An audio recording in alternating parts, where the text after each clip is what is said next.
Sex Life of the Gods by Michael Knurr. Chapter 17. Lors dashed down the hallway into the main corridor, passing the limp body of the doctor and the young spacer who had been on duty at the desk. Apparently, Brice had come into the place fast, swinging the auto rifle like it was a club. Both of the men were unconscious, but there was no blood in sight.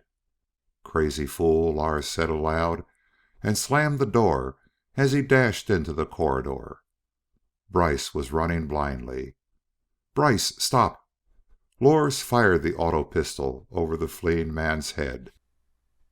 Brice stopped and whirled, dropping to one knee to bring up the rifle he carried. He snapped off a fast burst, and Lors dived across the polished corridor to hug the wall. He landed, rolling, his pistol zeroed on the Terran, but he couldn't bring himself to shoot. Nolan Brice, however, had no scruples about shooting at Lors. He fired continually, cursing as the bullets missed. Beyond the Terran, Lors could see four other spacers running down the hall toward Brice. One of them fired. Brice whirled, spotted them, and brought up his rifle.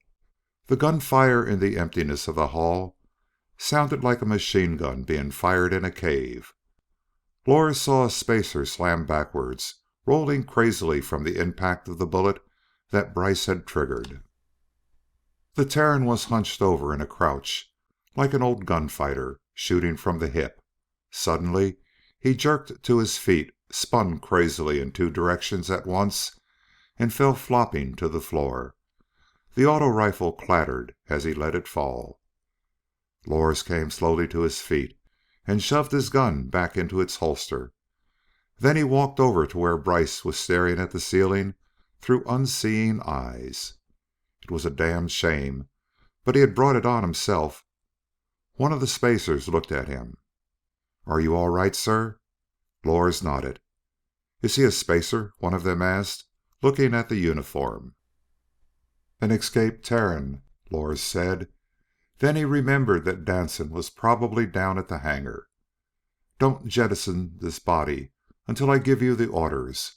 Put it in quick freeze." "Yes, sir," the spacer said. But Lors was already on his way down the corridor. He could do nothing for Brice now. Perhaps it had even been a good thing. The shooting would have drawn most of the high-ranking officers toward the end of the ship, leaving a comparatively clear space between him and the hangar. He hoped that the doctor would stay out for a while. As the Terran said, they weren't out of the woods yet. He found a vacant elevator and took it down to the hangar level. As the door whirled open, he raced into the corridor, nearly upsetting a startled spacer with his rush.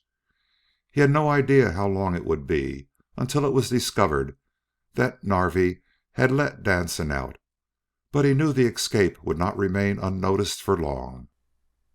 He burst into the repair bin area of the hangar and jerked his head toward the tubes. When a ship came into the side of the mother ship, they entered through a large port which made it easier for the pilot of the scout ship.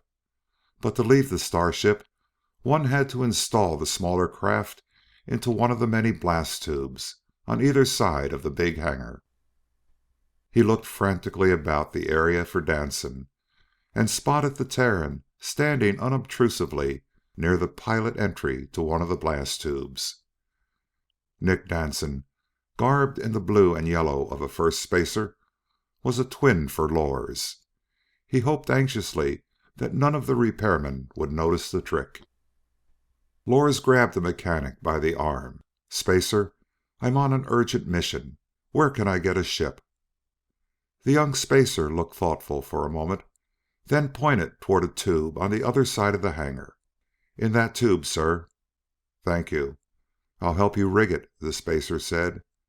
"Never mind, I'll do it myself. Go about your work." "Yes, sir." The spacer turned away, a puzzled look on his face. Lors motioned to Danson and headed toward the tube door. He could well understand the spacer's bewilderment.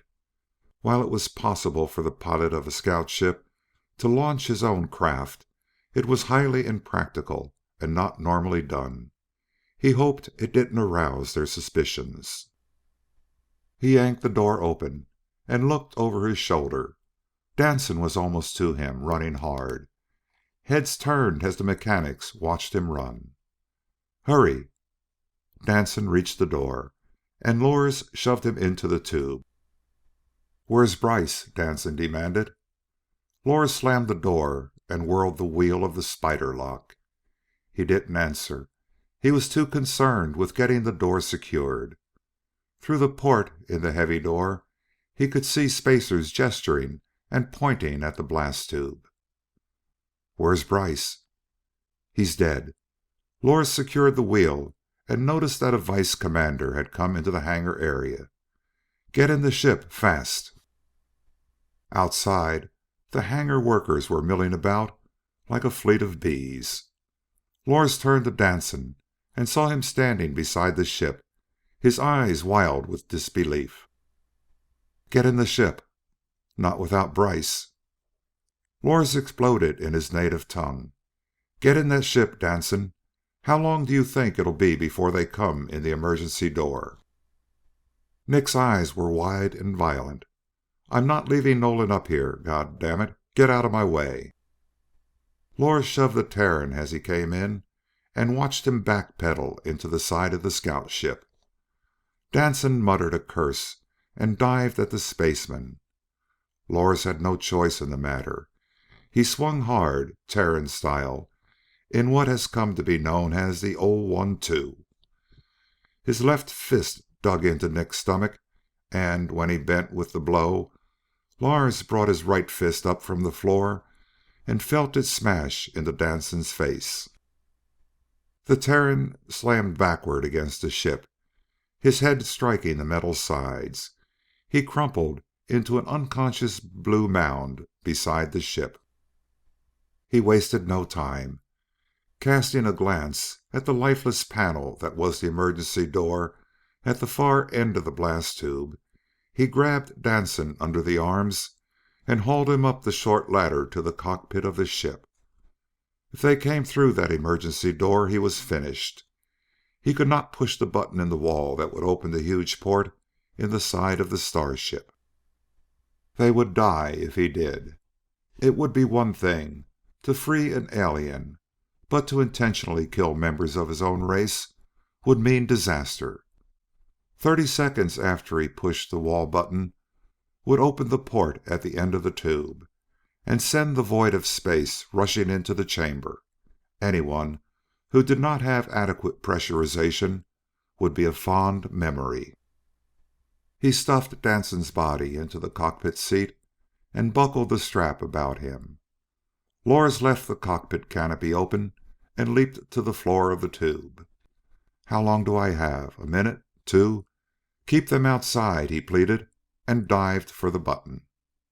"Lors!" The shout echoed hollowly in the tube.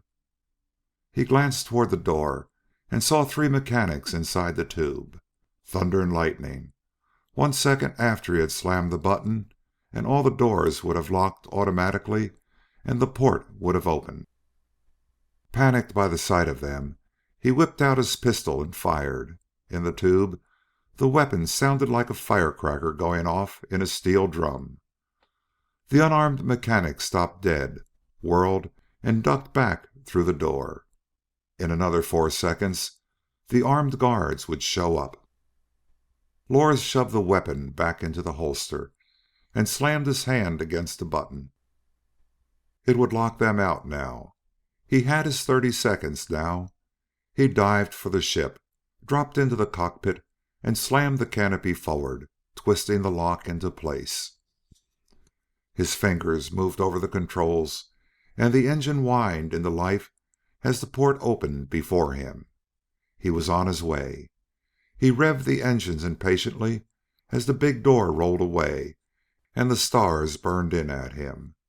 Then he shoved the speed control forward, and the scout ship surged out into the blackness of space. His feet kicked at the pedals, and his hands worked the stick. the scout ship rolled over and streaked toward the lighted ball of the Earth. He turned his head, looking over his shoulder at the mother ship. Tiny flashes of brilliant light speared from the starship. They lifted, fluttered, and followed him like a swarm of bees. They were giving chase. End of chapter 17.